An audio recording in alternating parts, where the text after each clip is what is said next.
zinakuwa na 3 years. 3 years imeanza kupata fruits. Unaona sasa kuna hii.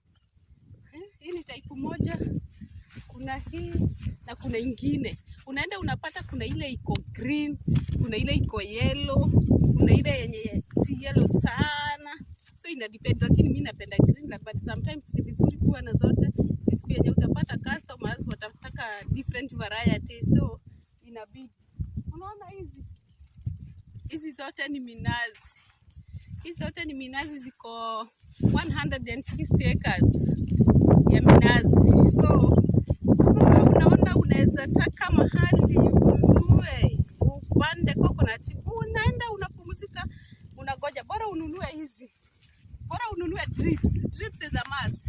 Unaona inakuja hapa, hii ni pipe inakuja hapa, halafu unaiweka hapo. Sasa unafungulia tu maji, inaenda kwa hizi mimea zote na inaingia. Hata ukiwa Nairobi, ukiwa out of country, ukiwa wapi, mimea inafanya kazi. Sasa hizi ni za 2025. So by 2027, 2028 will be harvesting.